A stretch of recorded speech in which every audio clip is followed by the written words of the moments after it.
जो लोग किसी जरूरी काम में ना हो प्रार्थना के लिए पहले मदद आ जाए। जय गुरुदेव। जय गुरुदेव। जय गुरुदेव।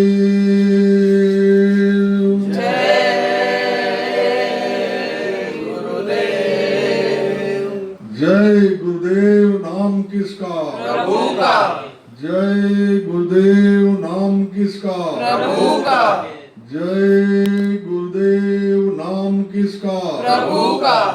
प्रभु का पावन नाम। जय गुरुदेव। प्रभु का पावन नाम। जय गुरुदेव। प्रभु का पावन नाम। जय गुरुदेव। प्रेम से बोले जय गुरुदेव। प्रातः स्मरणीय सर्वसमर्थ सदा वंदनीय सर्वत्र दर्शनीय परम पूज्य स्वामी जी गुरु जी महाराज के चरणों में कोटि कोटि प्रणाम। उपस्थित सभी सत्संगी प्रेमी बच्चे बच्चियों सबको सादर सप्रेम जय गुरुदेव। गुरु महाराज की बड़ी दया कृपा विशेष हम सब पे जो ऐसा अवसर मिला कि हम सब बैठ के प्रभु को याद करेंगे, गुरु से प्रार्थना करेंगे। मनुष्य जीवन के लिए यह समय बड़ा ही लाभकारी और उपयोगी होता है। जब भी ऐसा अवसर मिले उसका लाभ अवश्य लेना चाहिए। एक प्रार्थना बोली जाएगी, उसको आप लोग भी दोहराइएगा। पहले मैं बोलूंगा, फिर एक स्वर में आप लोग बोलिएगा।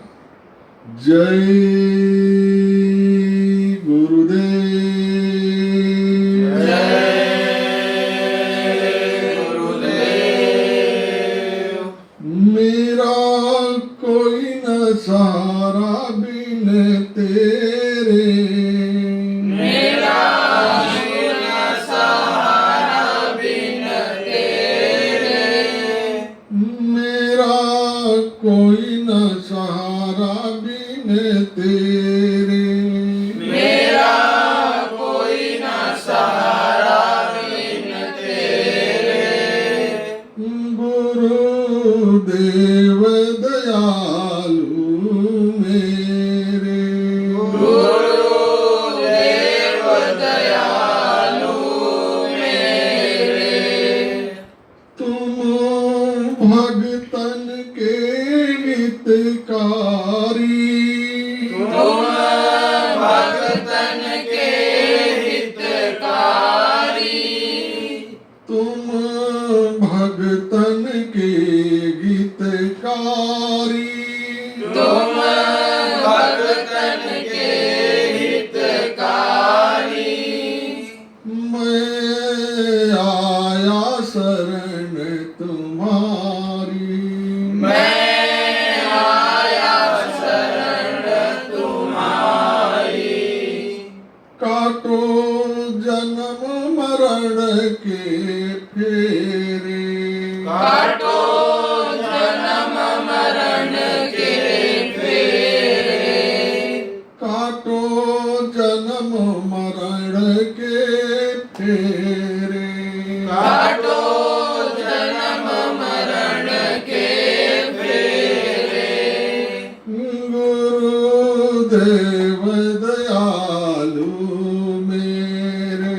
गुरुदेव दयालु मेरे। मेरे डोले भंवर बिच नैया। मेरे डोल भंवर बिच नैया। मेरे डोले भंवर बिच नैया। मेरे डोल भंवर बिच नैया। प्रभु बन जाओ आप खेवैया। प्रभु बन जाओ आप खेवैया। गुरु बन जाओ आप खेवैया। गुरु बन जाओ आप खेवैया। मेरी तुम ही ही साँझ सवेरे, मेरे तुम ही सांझ सवेरे, गुरुदेव दयालु मेरे, गुरुदेव दयालु मेरे, तुम युग युग अंतर आए, तुम युग युग अंतर आए, तुम युग युग अंतर आए, तुम युग युग अंतर आए, मोहनी दिस जीव जगाए, मोहे नींद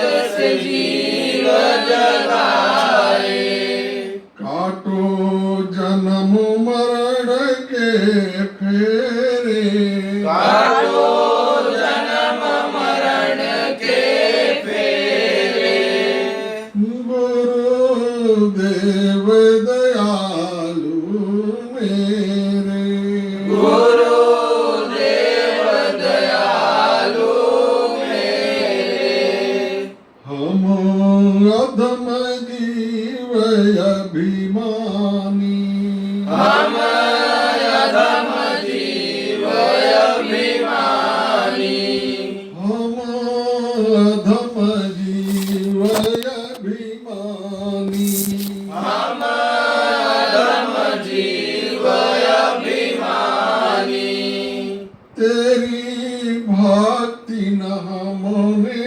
जानी, तेरी भक्ति न हमने जानी, मैंने किए हैं पाप घनेरे, मैंने किए हैं पाप घनेरे, गुरुदेव दयालु मेरे, गुरुदेव दयालु मेरे, काटो जन्म मरण के फेरे, काटो जन्म मरण के फेरे, गुरुदेव दयालु मेरे, गुरुदेव दयालु मेरे, गुरुदेव दयालु मेरे, गुरुदेव दयालु मेरे, जय गुरुदेव। जय गुरुदेव। उपस्थित सभी लोग तो सादर सप्रेम जय गुरुदेव।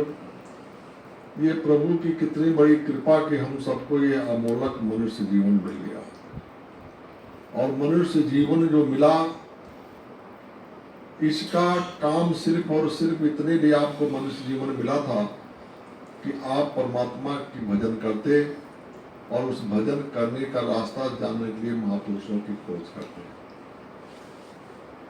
हम इस काम में न पड़ के उन कामों में पड़ गए जो काम हमें करने की जरूरत नहीं थी, जिसमें हमारा अपना कुछ नहीं है। हम इस शरीर के पालन के लिए दुनिया भर के प्रपंच में फंस गए।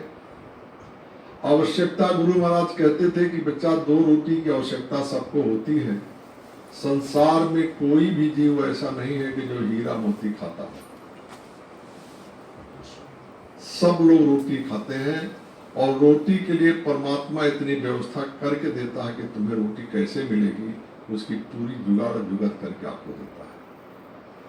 लेकिन आप इस चक्कर में पड़ जाते हो कि नहीं, रोटी मैं कमाऊंगा तो खाऊंगा, और मैं कमाऊंगा तो मेरे बच्चे खाएंगे, और मैं कमाऊंगा तो मेरी पत्नी खाएगी, और मैं कमाऊंगा तो मैं सारे संसार को खिलाऊंगा। सारे संसार के खिलाने की जिम्मा सिर्फ और सिर्फ उस परमात्मा की और किसी की नहीं। महाराज शिवा इसी देश में थे, इसी धरती पे थे। उनके गुरु रामदास जी थे। वो यही कहते थे कि मैं अपनी प्रजा का ख्याल रखता हूँ, कोई हमारी प्रजा में भूखा नहीं रह सकता है, मेरा ऐसा व्यवस्था रहता है। गुरुदेव जी को इस बात का पता लगा, उनके दिमाग में आया कि भक्त उसको, उनकी बड़ी कृपा थी रामदास जी की, और उनके ऊपर बड़ी दया भी उनकी होती थी, और वो चाहते थे कि ठीक राजकाज का काम में कर रहा, लेकिन चूंकि अच्छा जीव है, परमार्थी जीव है, और संत की जब कृपा जिसके ऊपर हो जाती है तो संत अपने भक्तों को किसी भी झमेले में जाने से, कोई अहंकार आ जाए, कोई लालच आ जाए, कोई मोह आ जाए, तो उससे छुड़ाने का भी पूरा प्रयत्न करते हैं कि जीव अज्ञानी है, क्योंकि ये संसार जितने जीव हैं, सारे मनुष्य जीवन में मोह माया कितना चक्कर है कि इसमें वो फंस जाता है। तो वो इस बात को समझ गए कि इसको अहंकार आ गया है और इस अहंकार को दूर करना जरूरी है, नहीं तो इसकी भक्ति नहीं हो पाएगी। और वो कोई छोटे मोटे भक्त नहीं थे उनके, रामदास जी के भक्तों में से सबसे सर्वश्रेष्ठ भक्त थे। एक तो सम्राट राजा तो थे ही, लेकिन उनके अंदर भक्ति भी कूट कूट करके, गुरु भक्ति भी कूट कूट के भरी हुई थी।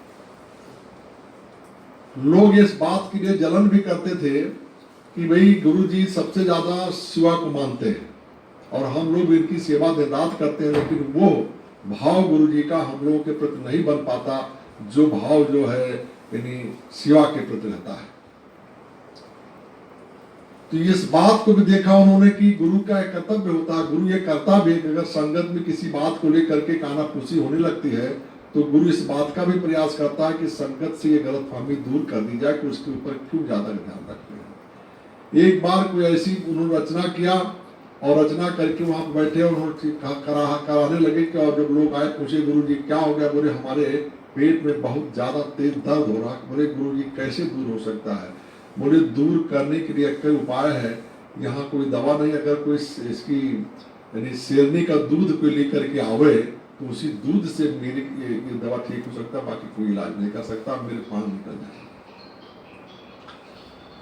अब कौन शेरनी का दूध लेने जाएगा? किसके अंदर हिम्मत है?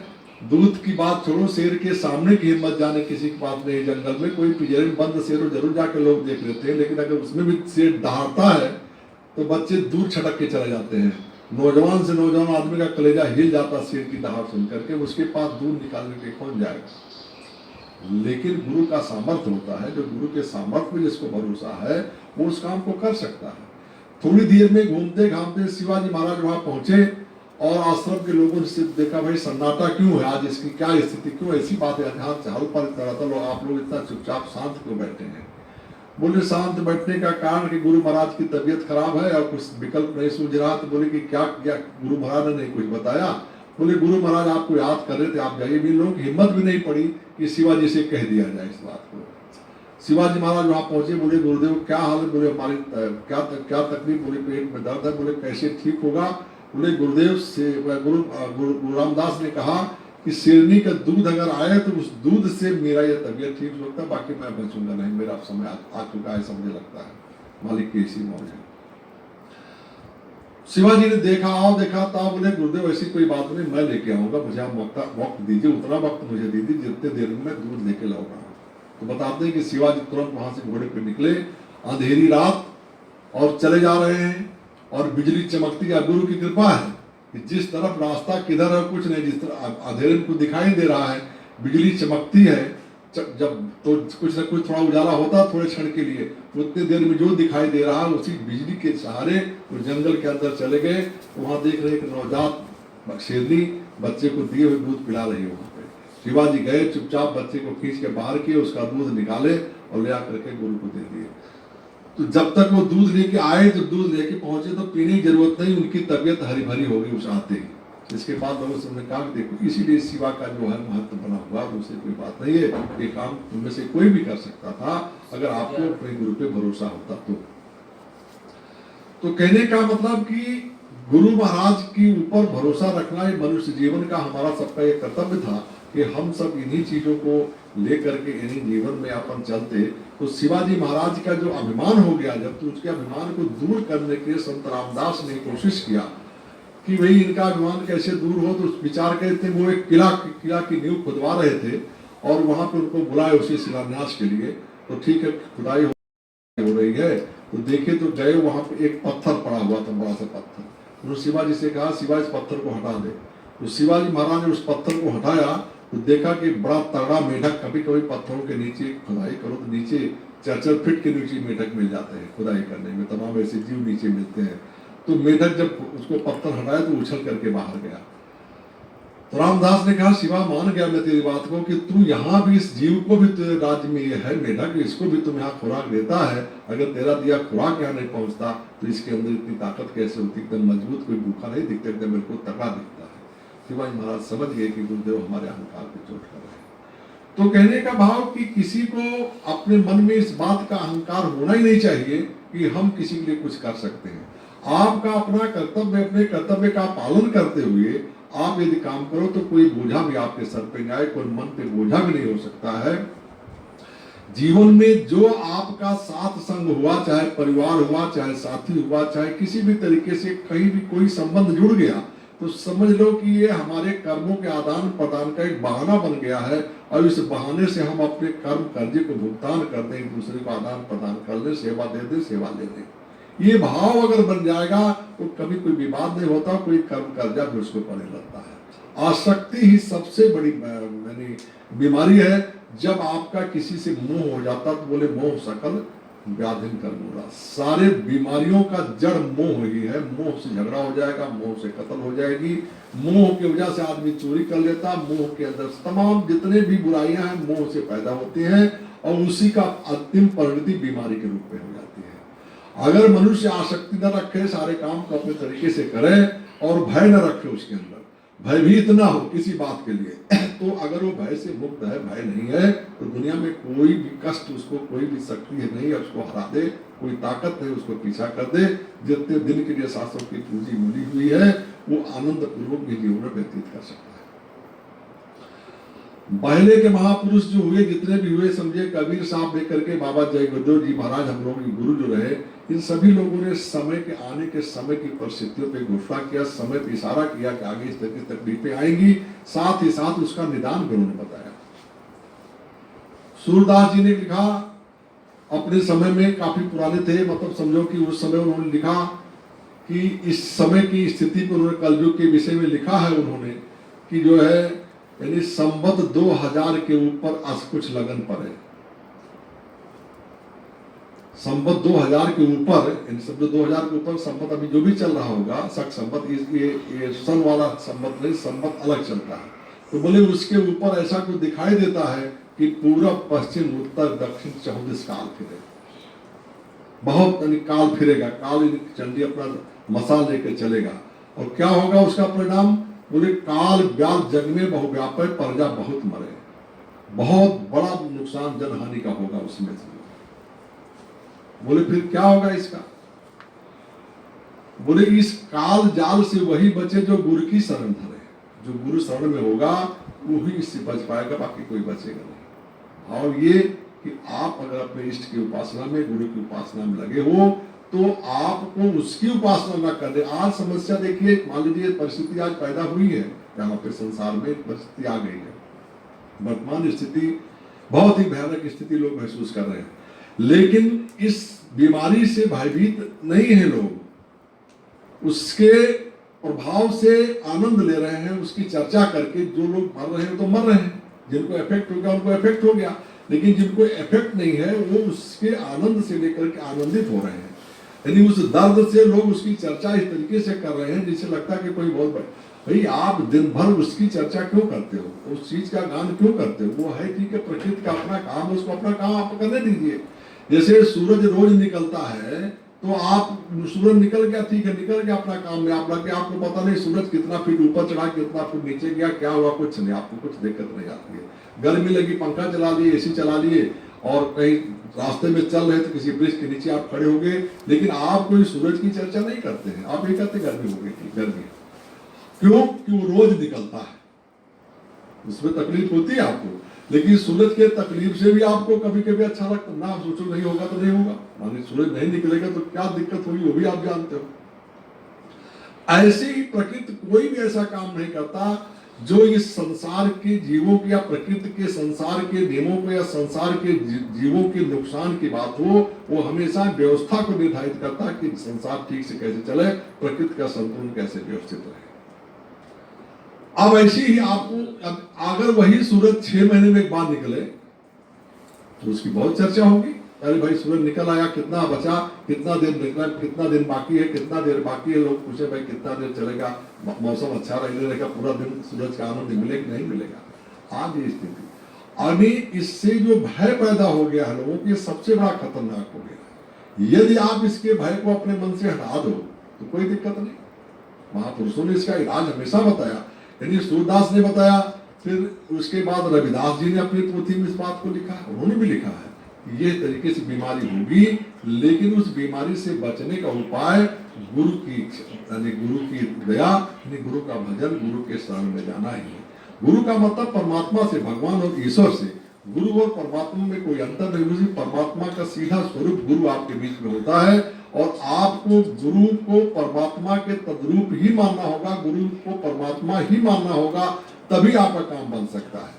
यदि आप गुरु को मनुष्य समझोगे तो उससे कोई कल्याण आपका नहीं होने पाएगा, होने को है। गुरु जैसा है, गुरु माने मनुष्य तो ठीक, मतलब फिर तभी मनुष्य जैसा, ऐसा नहीं। उसके अंदर एक क्षमता, एक शक्ति, पावर डेवलप होती है, जिस पावर की वजह से आपकी मदद कर सकता है। आपको विश्वास करना होगा कि गुरु हमारा समर्थ है और हमको इस संकट की घड़ी से बाहर कर देगा, जिस पे भी आप भरोसा करते हैं। सभी महापुरुषों ने, जिनके पास गुरु नहीं था, एक पीपा राजा हुए राजस्थान के, तो उनको जो है, उनको भगवान देवी जी की भक्ति करते थे। तो देवी जी की भक्ति करते करते उनके मन में देखो, जब परमात्मा की कृपा होती है किसी भी जगह पे, कहीं कुछ भी, किसी रूप में, भगवान कृष्ण ने कहा कि जो जिस रूप में भजता है मैं उसको उसी रूप में उसको उसकी मदद करना मेरा कर्तव्य बनता है, जिससे उसका विश्वास बना रहे। तो वो भक्ति करते करते उनके मन में आई मुझे मुक्ति चाहिए, क्योंकि उनको एहसास ज्ञान हुआ कि भाई इसमें कोई घटना घटी। उस घटना में उनको लगा कि हमारी देवी जी तो हमको इस घटना से मुक्त नहीं कर पाए, लेकिन देवी को उनका भरोसा था। उन्होंने देवी से कहा, देवी जी प्रकट हुई, जब प्रार्थना किया उन्होंने, तो उन्होंने कहा कि हमको आप मुक्ति का मार्ग बताओ। तो देवी ने कहा देखो मुक्ति का मार्ग मेरे पास नहीं है।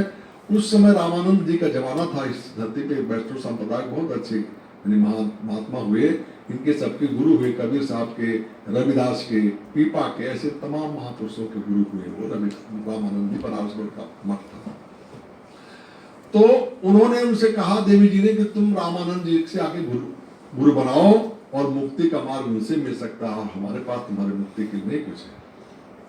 जब वो गए उनके यहाँ, रामानंद जी के यहाँ उनको मिलने के लिए, तो गुरु की मौज। गुरु ने कहा राजा से बोले, राजा मिलने भी गए तो उन्होंने कहा भाई राजा से मैं मिलकर क्या करूंगा, राजा से हमारा कोई काम नहीं है, और राजा जो है अपना राज करता है, मेरे को उनसे क्या लेना देना है, मैं मिले नहीं पहली बार। अब उनके अंदर क्योंकि भक्ति का प्रभाव हो चुका था, तो वहां से लौट करके आए और अपने राज्य की तमाम धन दौलत को लुटा पुटा करके एकदम दीन यकीन होकर के वहां पे गए। दोबारा जब गए तो जब उनको संदेशा गया कि एकदम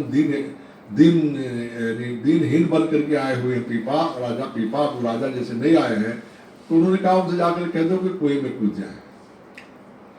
उनकी परीक्षा लेने के लिए, उस समय गुरु आज जैसा नहीं था। कल जो हमारे गुरु महाराज ने कहा तुम मेरी परीक्षा ले लो।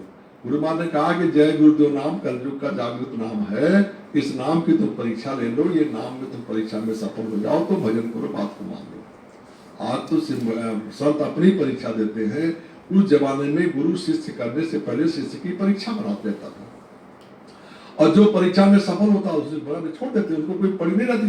आज तो लोग कहते आओ हम आपको शिष्य बनाते, जल्दी से आओ हम आपको कर देंगे। शिष्य बनाना बहुत कठिन काम है। शिष्य का बना करके उनका बोझा लेके निर्भर करना कोई खाने का काम नहीं है। तो उन्होंने कहा जाओ कुएं में कूद पड़ो। तब उसको चूंकि उनके अंदर भाव था, तो राजा पीपा वहां से तुरंत दौड़े और सामने कुआं था, उस कुआं में कूदने के लिए चले गए। कूद के छलांग लगाएंगे, तब तक ये शिष्यों को इशारा किया, शिष्यों ने उनको बचा लिया, लेके आए। तब उन्होंने उनको रास्ता दिया और उनमें भक्ति की तो मुक्ति पाई।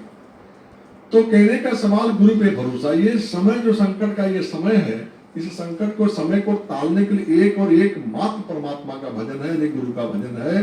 गुरु के बताए हुए रास्ते पे यदि आप चले, गुरु का स्मरण करें, उसको भूल जाओ आप, ठीक है। थोड़ा समाचार ले लिए कोई बात नहीं, दिन भर उसको देखने की कोई जरूरत नहीं है, उसको समझने की कोई जरूरत नहीं। हो रहा। हम कहते हैं कम संख्या हो ज्यादा संख्या हो, उससे आप क्या कर सकते हो? संख्या का ज्ञान, क्योंकि आपको उसमें रुचि है इसलिए उसको ढूंढते हो, रात दिन ढूंढते हो, सुबह से शाम तक 24 घंटा। लोग सारे लोग, आप ही नहीं सारे लोग जो फोन हमारे पास आते थे, मैं बंद कर दिया फोन का, फोन मेरे को उठाना नहीं किसी का, क्योंकि इससे कोई मतलब नहीं। जो घटना घट रही हो प्रकृति की व्यवस्था प्रकृति करेगी। आपको निश्चित रखना चाहिए कि आपके ऊपर गुरु का सर है, गुरु का हाथ है, गुरु की कृपा है, कोई चिंता करने की नहीं। वो जो भय से अगर आप नहीं, तो क्योंकि भय एक राक्षस है और राक्षस से कोई लड़की जीत नहीं सकता है। भगवान कृष्ण और बलराम और उनका सारथी रथ में जा रहे थे कहीं, एक उसकी कहानी है महाभारत की। वो जा रहे थे तो जा करके जगह रात लेट हो गया, घर नहीं पहुंचे, तो एक बीच में एक बगीचा था, वहाँ एक तालाब था, सरोवर का किनारा था, स्थान अच्छा था, तो उन लोगों ने सोचा कि यहीं पर रात्रि विश्राम कर लिया जाए। तो तीनों रथ रोक दिया और नीचे बिस्तर लगा दिए और इसी विश्राम पे, लेकिन तय हुआ, देखा गया तो उस समय के हिसाब से करीब 6 घंटा सूर्योदय में बाकी था, 6-6.5 घंटा बाकी रहा होगा। तो ये तय हुआ कि भाई देखो हम लोग बाहर जंगल में हैं, तो सब के सब सो जाएंगे तो ठीक नहीं है, 2-2 घंटा सब लोग जो है यानी वो करेंगे। 6 घंटा है सूर्योदय में, तो 2-2 घंटा सब लोग पहरा देंगे और 4 घंटा लोग सोएंगे।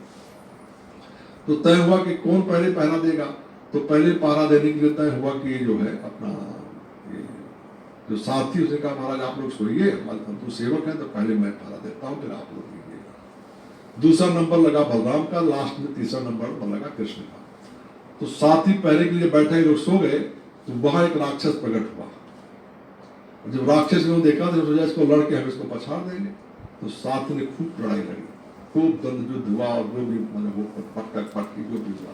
2 घंटा पूरा होता, जब 2 घंटे का समय हो गया तो वो उसको हरा नहीं पाए राक्षस को, लेकिन अब समय हो गया, अपनी जान बचा। उन्होंने बलराम से कहा भाई अब आप जाओ, आप पहरा करो, 2 घंटा हो गया, आप उठ जाओ। तो बलराम उठ गए और बलराम उठ के पहरा देने लगे, ये सो गए, उधर कृष्ण दोनों में सोए हुए। अब जब वो पहरा देना शुरू किया तो बलराम भी सामने राक्षस प्रकट हुआ, तो बलराम भी अपने शक्तिशाली थे ही, उनको तमाम अपने शस्त्र में भरोसा था। उन्होंने भी उसका पटका सब चालू किया, पूरा जो लड़ाई करेगा। 2 घंटा वो भी खूब भिड़े उसके साथ। अब 2 घंटा उनका खत्म हुआ, तब तक कृष्ण का समय आ गया। तो समय के मुताबिक जो नियम था चाहे जो भी, कृष्ण को जगाया गया, कृष्ण को कहा भाई आपका समय आ गया। किसी ने किसी बताया नहीं कि क्या घटना घट रही है, क्योंकि वो आगे सोए कि उनको बताए, कहानी कहे उनको दिया। कृष्ण उठे तो कृष्ण जब सो गए, उधर कृष्ण उठे तो राक्षस उनके सामने भी आया। तो कृष्ण को राक्षस ने अपना इशारा किया, कुछ किया, कृष्ण ने देखा ही नहीं। कृष्ण अपने काम में लगे, अपना जो है जो उनके पास वो था चक्र सुदर्शन कोई जो भी था, अपना कपड़ा उपड़ा ठीक ठाक करके, देखिए 2 घंटे का समय निकालना है, अपना उसके तरफ ध्यान ही नहीं, दूसरे कामों में लगे रहे।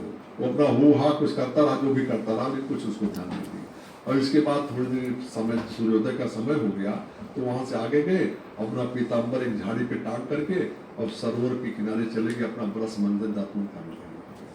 अब इधर जब सूर्योदय हुआ, लोग उठे, क्योंकि उस जमाने में सूर्योदय से पहले लोग उठ जाते थे। सूर्योदय होने के बाद कोई सोता नहीं था, चाहे जब सोए, लेकिन सूर्योदय के लोग उठ जाते थे, नियम था। आज भी बहुत लोग इस नियम का पालन करते, तो सबको करना भी चाहिए। सूर्योदय होने के बाद नहीं सोना चाहिए, बिस्तर पर नहीं रहना चाहिए, बिस्तर छोड़ देना चाहिए। तो वो अपना गए, देखे तो लोग परेशान थे, वहां देखे आवाज के कृष्ण कृष्ण। तो कृष्ण कहा क्या बात है, मैं इधर दत्तवन कर रहा हूँ। तो गए वहां, महाराज क्या घटना, आप इतना निश्चित कोई घटना नहीं। बोले घटना कोई घटना नहीं हुई। बोले राक्षस, बोले हम आया था। बोले क्या हुआ, बोले कुछ नहीं हुआ, उसको ध्यान नहीं दिया हमने उसको। मैंने कहा फिर हम अपना काम कर रहे, हमको क्या करना, उसको आया यहाँ बहुत लोग आते जाते, उसको क्या करने उसके बाद। तो कहने का मतलब कि आपके पास जब गुरु का नहीं, परमात्मा का, या तो देखो क्या है, या तो उसके ऊपर भरोसा ना हो आपको, 2 चीज नहीं हो सकती है आपके। गुरु महाराज ने कहा कि तुम्हारी चिंता मैं चिंताधारी, तुम अचिंत हो रहो प्यारा। तुम्हारी चिंता जब मैंने ले लिया है तो तुम अचिंत हो जाओ। अब या तो तुम मेरे ऊपर भरोसा तुम्हें नहीं है, अगर तुम चिंता करते हो इसका मतलब उस पर तुम्हें भरोसा नहीं है, और ये तुम्हें मुझ पर भरोसा, तो चिंता किस लिए करते हो, दोनों चीज नहीं हो सकती है। तो उस प्रभु पे, उस परमात्मा पे आपको भरोसा रखना चाहिए कि जिसने ये जीवन दिया है, जिसने एक नियम बनाया है कि इनको इतने दिन तक जीवन देना है, और ये जीवन कब आपको इस शरीर से, इस आत्मा को बाहर करना है, वो भी उसने निर्धारित किया है। तो आप इस बात को कैसे समझे, उससे पहले निकाल देगा, नहीं निकालेगा। क्यों निकालेगा, उसको क्या जल्दी है, उसकी क्या मजबूरी है। कोई परमात्मा मजबूर है, नहीं मजबूर है। और उसके अलावा ऊपर से आपको गुरु का जब संबल है, गुरु का साथ है, तो गुरु तो उस परमात्मा के नियम में भी बदलाव कर सकता है जरूरत पड़ने पर, आवश्यकता पड़ने। बहुत ऐसे प्रमाण हैं यजुर्वेद में, तमाम वेदों में बातें लिखी गई हैं, तमाम लोगों की ऐसी घटनाएं उस वेदों में, पुराणों में इसमें सब वर्णन की गई हैं। उन कहानियों को आप समझो कि इसमें जीवात्मा चली गई यहाँ से और जरूरत पड़ने पर उसको वापस बुला करके उसमें से फिर से प्रवेश करा दिया कि जीवात्मा फिर से रही। नहीं ऐसा हो सकता है कि नहीं हो सकता। तो क्यों? उनको भरोसा था अपने गुरु पे। यही कबीर साहब के समय की बात है। इन्होंने जो है उसको गए वहां पे एक अपने शिष्य के यहाँ, और शिष्य के पास भोजन कराने की व्यवस्था नहीं थी, गरीब था और भोजन की व्यवस्था नहीं थी। तो जब वहां 3-4 लोग पहुंच गए वहां पे, तो उसने चूंकि गए वहां पे तो इसलिए गए कि उसने उसकी इच्छा थी, ऐसा कोई जबरदस्ती नहीं गए थे, लेकिन उसके पास व्यवस्था नहीं थी। तो वो व्यवस्था ना होने से जब पहुंच गए तो वो क्या किया कि सोचा कि अभी क्या किया जाए, कैसे किया जाए, विचार करके वो चले गए जो है अपना एक जहाँ पे वो अपना नौकरी करते थे, एक बनिया के यहाँ जो मिलता था, लेकिन सोचे बनिया से राशन लेना, बनिया राशन दिया नहीं। तो क्या किए कि उसके राशन की दुकान में रहता तो वहीं दुकान में पीछे नकब काट करके लड़के को अंदर घुसा दिया और अपना बाहर रह करके उसमें से सामान निकाल करके सब सामान ले आए चोरी करके।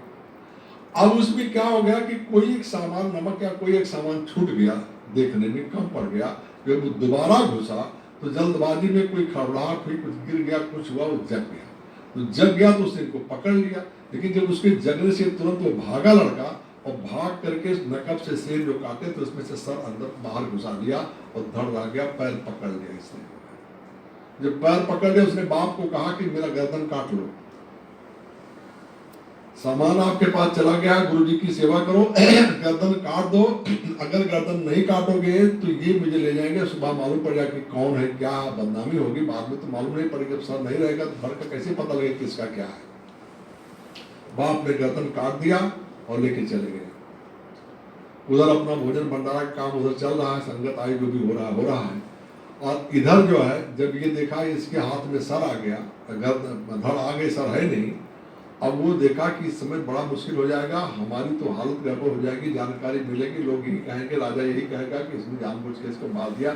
चोर है तो चोर को मारने का अधिकार राजा को दंड देने का, तुम्हारा काम नहीं, दंड आप देते हो, कानून आप हाथ नहीं ले सकते। अब वो घबरा गया तो उसने देखा क्या करूं क्या नहीं करूं। तो वो ही नौकर जो था उनका विश्वासी था, क्योंकि भक्त आदमी सरल होता है, सरल भक्त में काम करता था, उसको विश्वास भी था कि भाई वो नौकर ही मेरा विश्वासी है। और इस रहस्य को दूसरा उसको नहीं पता उसी लड़का है, वही चोरी करने आया था। उसने कहा कि उसी की बात मैं कह सकता हूँ, बाकी किसी से कह भी नहीं सकता हूँ। तो गया उनसे कहा बोले ऐसा ऐसा बात है, आप उसको ठिकाने लगा दो, आपको जो चाहिए मैं दे दूंगा। उसने कहा महाराज कुछ नहीं चाहिए, मैं तो आपको मांगने के गया सामान गया था, लेकिन आप सामान नहीं दिए, तो सामान हमारे पास गुरु महाराज के पास से आ गया है, मेरा काम हो रहा, मुझे कुछ, लेकिन आप हमारे मालिक को अन्नदाता हो, हम आपके यहाँ नौकरी करते हैं, इसलिए आपके संकट में आपकी मदद करना मेरा कर्तव्य है। वो ले आया, तो उसको मालूम था क्या है, लेके आया और उसको धड़ और सर को एक साथ रख करके लिटा दिया, कपड़ा उठा दिया। भोजन भंडार जब तैयार हुआ, उनको प्रसाद तैयार हुआ, और जब कबीर साहब भोजन के लिए बैठे तो उन्होंने कहा भाई वो उसको सम्मत को बुला लाओ। तो उन्होंने कहा महाराज सम्मत सोया हुआ है, देर हो गई है, वो सो गया था, शाम को खाना खा करके थोड़ा लेट में उठता है, तो आप लोग भोजन पालो, बाद में आपका शीत प्रसाद ले लेगा वो। बोले नहीं, उनको तो सब मालूम था कि घटना क्या हुई, गुरु त्रिकालदर्शी होते हैं। तो उन्होंने कहा कि आप जो है उसको बुलाओ। तो उन्होंने कहा महाराज देखो मेरे बुलाने से नहीं उठेगा, आप बुला लो, हो सकता है आपकी आवाज सुन करके आ जाए। तो कबीर साहब ने आवाज दिया, जोर से आवाज दिया, तो जो है उठ करके आ गया। मतलब जिसका गर्दन कटा हुआ वो उठ गया, क्योंकि उनकी आवाज में ताकत थी, वो तीर थी, उन्होंने किया। ऐसे बहुत प्रमाण दिया कबीर साहब ने। उनके दोनों बच्चे जो कमाल और कमाली, उनकी जो लड़का और लड़की, तो उनके निजी संतानें नहीं थी उनके पास कबीर साहब के, लेकिन किसी परीक्षा के समय में राजाओं के उस चक्र में उन्होंने 2 मुर्दों को जिंदा किया। और जब जिंदा किया, वो मुर्दा जब फिर से जिंदा हुए तो उन्होंने अपने अपने घर पे आपके पास जाने से मना कर दिया, मैं उनके पास अब नहीं जाऊँ, मैं आपने अभी हमको पैदा की, जन्म दिया, जीवन दिया, हम आपके वही उनके पुत्र और पुत्री के रूप में रहेंगे। तो कहने का सवाल, ये शक्तियां गुरु के अंदर काल के दिशा को बदल देने का गोस्वामी लिखा है कि भाभी मेट सके त्रिपुरारी, त्रिपुरारी का मतलब जिनका तीसरा नेत्र खुला हुआ हो, जिसकी तीसरी आंख है, वही उस भावी को मेट सकता है, भाग्य को बदल सकता है। तो गुरु महाराज ने कहा कि देखिए, ये जय गुरुदेव नाम, जागृत नाम, कलयुग के लिए बहुत ही उपयोगी नाम। इस नाम का जाप जो करेगा, इस नाम का जो सुमिरन करेगा, सरल और सुदृढ़ नाम, दूसरी चीजों का आप उच्चारण नहीं कर सकते, नाम जप नहीं सकते, हमेशा याद नहीं कर सकते, सरलता है, उठते बैठते चलते फिरते जागते आप इस नाम को जपो। बीमारी को जपने की कोई जरूरत नहीं, उससे भयभीत होने की कोई जरूरत नहीं। इतना बड़ा कवच, इतना बड़ा संबल आपके सर पे है, उसका आप पालन करो। साथ ही साथ सरकार जो निर्देश दे, उस निर्देश के अंतर्गत अपने जीवन को चलाओ, क्योंकि जो लक्ष्मण रेखा बनाई जाती है उसका पालन बहुत जरूरी है। किसी भी तरीके से, अपना का है कोई गैर का है, आपसे अगर आपका नुकसान नहीं है तो उसका पालन करने में आपको हर्जा नहीं मानना चाहिए, उसको अक्षरशः पालन करना चाहिए, पूरी शक्ति के साथ पालन करना चाहिए। भय रहित होकर के सरकार के निर्देशों का पालन करते हुए आप चलें। आपको कुछ भी घबराने की कोई जरूरत नहीं है। गुरु समर्थ है, परमात्मा समर्थवान है, आपको आपका समय उसमें निकल जाएगा। मोर जय गुरुदेव, जय गुरुदेव। अब नाम लेके करेंगे। जय गुरुदेव, जय गुरुदेव, जय गुरुदेव, जय जय गुरुदेव, जय गुरुदेव,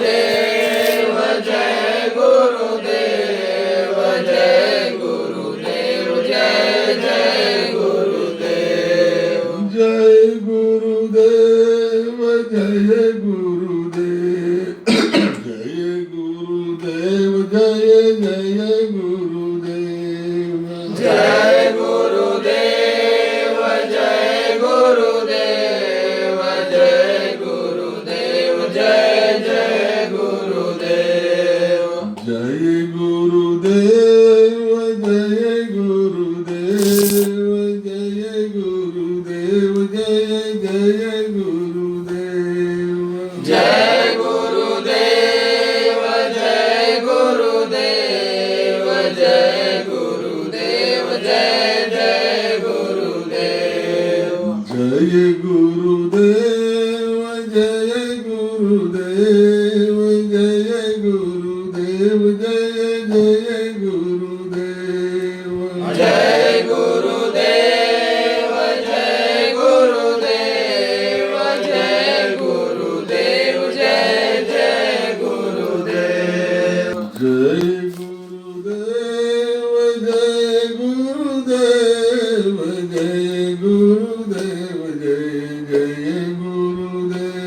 गुरुदेव, जय गुरुदेव, जय गुरुदेव, जय गुरुदेव, जय जय गुरुदेव, जय गुरुदेव, जय गुरुदेव, जय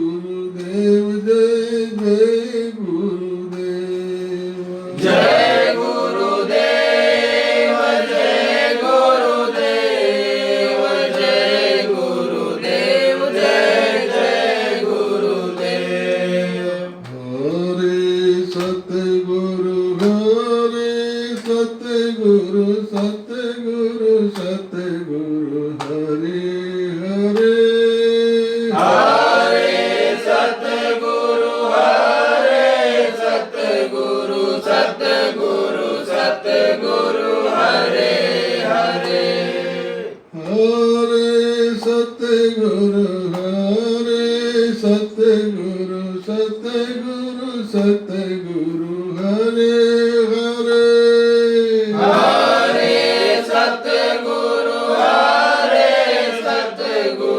सतगुरु सतगुरु हरे हरे हरे सतगुरु हरे सतगुरु सतगुरु सतगुरु हरे हरे हरे सतगुरु हरे सतगुरु सतगुरु सतगुरु हरे हरे हरे सतगुरु हरे सतगुरु सतगुरु सतगुरु हरे हरे हरे सतगुरु हरे सतगुरु सतगुरु सतगुरु हरे हरे हरे सतगुरु हरे सतगुरु सतगुरु सतगुरु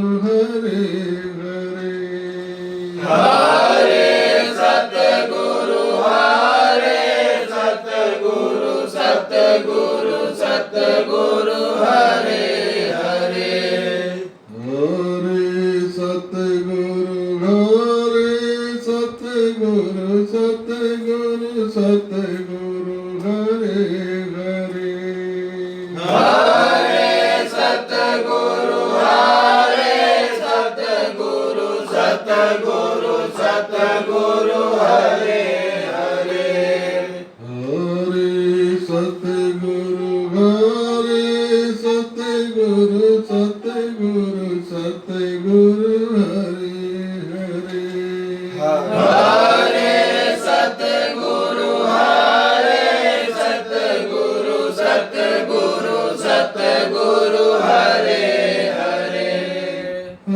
हरे सतगुरु हरे सतगुरु सतगुरु सतगुरु हरे हरे हरे सतगुरु हरे सतगुरु सतगुरु सतगुरु हरे हरे हरे सतगुरु हरे सतगुरु सतगुरु सतगुरु हरे हरे हरे सतगुरु हरे सतगुरु सतगुरु सतगुरु हरे हरे जय गुरुदेव जय गुरुदेव जय गुरुदेव जय जय गुरुदेव जय गुरुदेव जय गुरुदेव जय गुरुदेव जय जय गुरुदेव जय गुरुदेव जय गुरुदेव जय गुरुदेव जय जय गुरुदेव जय गुरुदेव जय गुरुदेव जय गुरुदेव जय जय गुरुदेव जय गुरुदेव जय गुरुदेव जय गुरुदेव जय जय गुरुदेव जय गुरुदेव जय गुरुदेव जय गुरुदेव जय जय गुरुदेव जय गुरुदेव जय गुरुदेव जय गुरुदेव जय जय गुरुदेव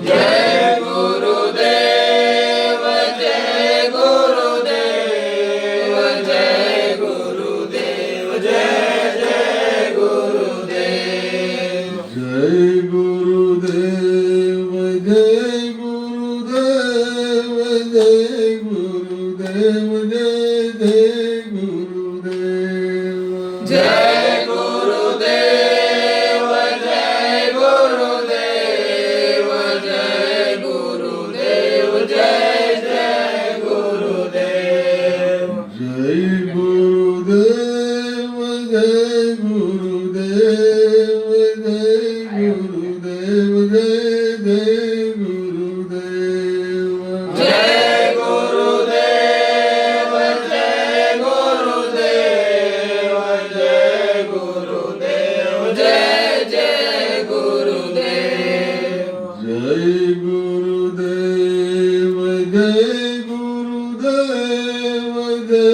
गुरुदेव जय जय गुरुदेव जय गुरुदेव जय गुरुदेव जय गुरुदेव जय जय गुरुदेव जय गुरुदेव जय गुरुदेव। अब आरती करेंगे। विनय करूं मैं दो कर जोरी विनय करऊं मैं दो कर जोरी विनय करूं मैं दो कर जोरी विनय करऊं मैं दो कर जोरी सतगुरु द्वार तुम्हारे सतगुरु द्वार तुम्हारे दिन घृत दीप आरती साजो बिन घृत दीप आरती साजो दिन घृत दीप आरती साजो बिन घृत दीप आरती साजो दो अखियन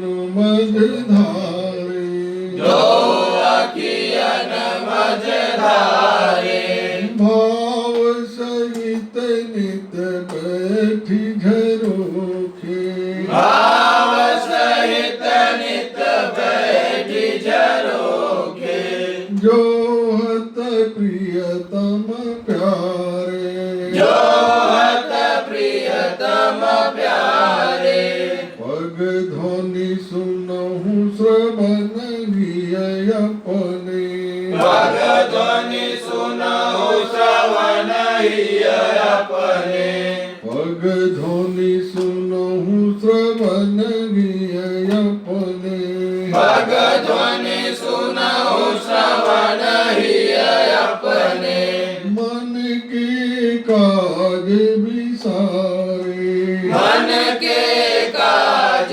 विसारे जागिय सुरत पियत चरणामृत जागिय सुरत पियत चरणामृत जागिय सुरत पियत चरणामृत जागिय सुरत पियत चरणामृत पियत पियत भैन्यारे पियत पियत भई न्यारे घंटाय शंख मृदंग सरंगिय घंटा संग मृदंग सरंगिय बंसीय वीण सुनारी बंसीय वीण सुनारे जय गुरुदेव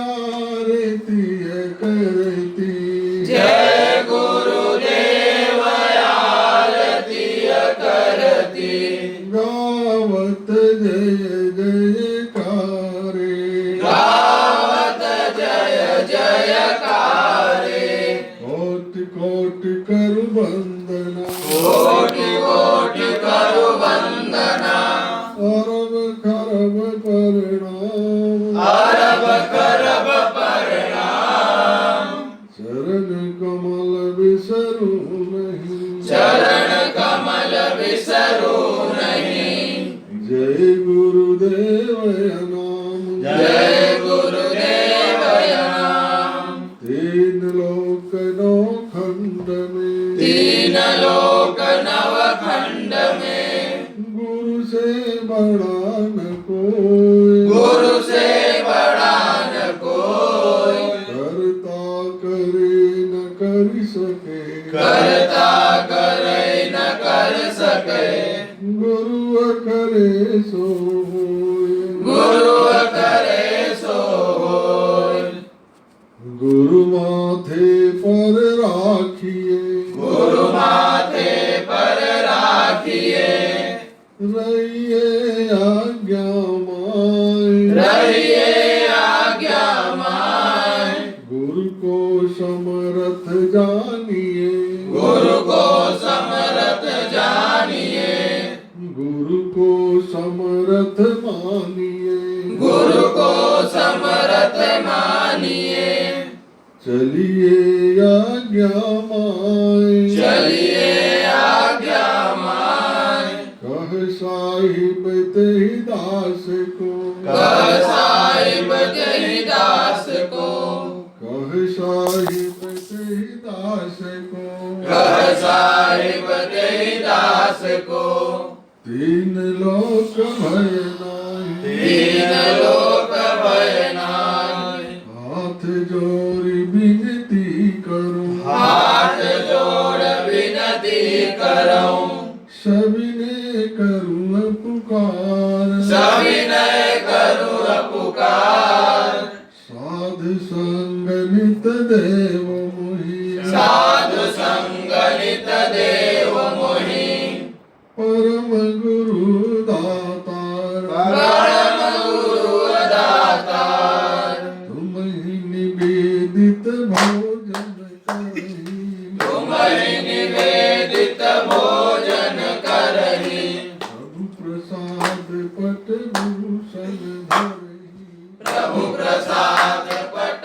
भूषण धरहि, सब साधन कर यह फल सुंदर, सब साधन कर यह फल सुंदर, सब साधन कर यह फल सुंदर, सब साधन कर यह फल सुंदर, प्रभु पद पंकज प्रीत निरंतर, प्रभु पद पंकज प्रीत निरंतर, गुरु पद पंकज प्रीत निरंतर, गुरु पद पंकज प्रीत निरंतर, गुरु पद पंकज प्रीत निरंतर, गुरु पद पंकज प्रीत निरंतर।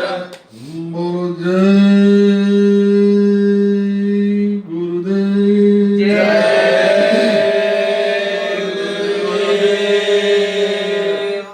बाबा जी का कहना है, शाकाहारी रहना है, बाबा जी का कहना है, शाकाहारी रहना है, हिंदू मुस्लिम सिख ईसाई, शाकाहारी हो जाओ भाई, हिंदू मुस्लिम सिख ईसाई, शाकाहारी हो जाओ भाई, बीमारियों से जो बचना है, शाकाहारी रहना है, बीमारियों से जो बचना है, शाकाहारी रहना है।